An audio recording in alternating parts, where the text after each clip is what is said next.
Welcome to The Explainer.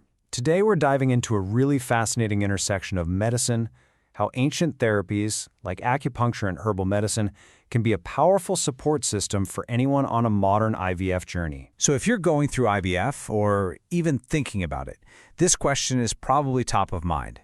It's a journey that can be full of challenges and, finding ways to support a healthy pregnancy is just paramount. And that's what we're going to do in this explainer. We're going to break down exactly how these traditional practices can work right alongside your medical treatment, acting as a partner to create a more supportive environment for a successful pregnancy. Okay, so first things first, let's look at the core challenge here. The risk of miscarriage in an IVF pregnancy. Now, the goal of these complementary therapies is absolutely not to replace your IVF protocol. Not at all. Instead, I want you to think of them as your partners in the process. They work to create a more receptive, a healthier internal environment where a pregnancy can really take hold and flourish. So, how exactly can these therapies help? Well, the approach really focuses on 4 key areas of support. We're going to explore these 4 pillars one by one: improving blood flow, getting hormones in balance, bringing down stress levels, and regulating the immune system. Let's start with that first one, blood flow. All right, first up, uterine blood flow. The best way to think about this is like an essential supply line for a developing embryo. If that supply line gets restricted, it can seriously limit the oxygen and nutrients that little embryo needs to grow. It's critical. And both therapies tackle this head-on. Acupuncture has been shown to enhance circulation directly to the uterus and the placenta. Meanwhile, specific herbs, like dengue, for example, are well known in traditional medicine for nourishing the uterus and promoting that vital blood flow. And, the research really backs this up. A 2012 study, for instance, found that acupuncture directly improved uterine blood flow and actually lowered miscarriage rates in pregnancies that were considered at risk. Let's move on to our second pillar, hormones. Hormones are basically the body's chemical messengers, and for a pregnancy to stick, you've got to have the right signals firing at the right time.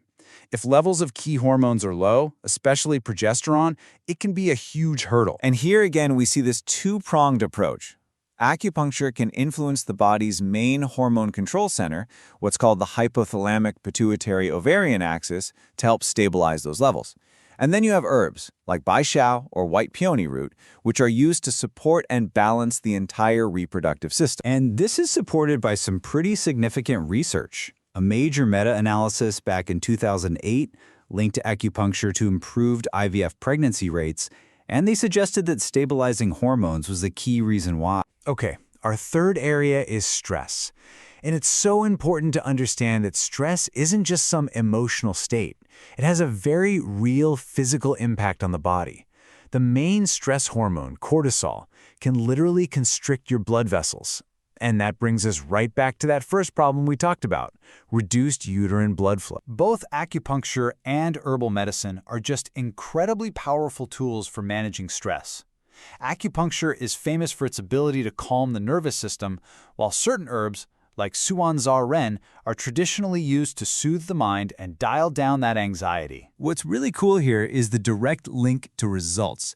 A study in 2012 found that as acupuncture helped reduce patients' stress and anxiety levels, their IVF outcomes actually improved. That's a direct correlation. And finally, our fourth pillar, the immune system. Think of your immune system as the body's protector, its security guard. But sometimes it can get a little overzealous and mistakenly identify a newly implanted embryo as some kind of foreign invader that it needs to attack. So the goal here is to modulate or balance that immune response. Acupuncture can help lower systemic inflammation, while herbs like Huang Qi or astragalus are used to help regulate the immune system, basically encouraging it to be more welcoming and less aggressive. And yep, you guessed it, research points to this as well.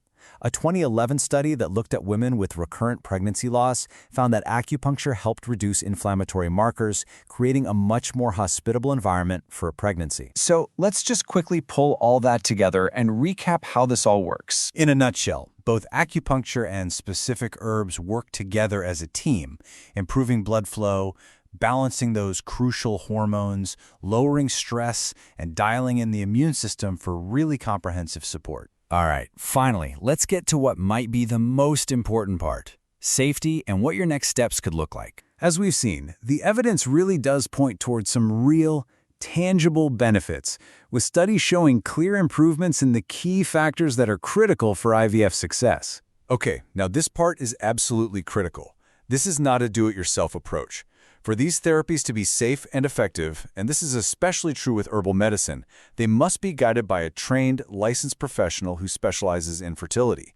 The American Board of Oriental Reproductive Medicine is an excellent resource for finding a qualified practitioner in your area. The information for this explainer was sourced from the Berkeley Center for Reproductive Wellness. If you'd like to learn more, you can see their contact details right on the screen. So, this leaves us with one final thought to consider as you move forward on your own journey. Thanks so much for joining us on The Explainer.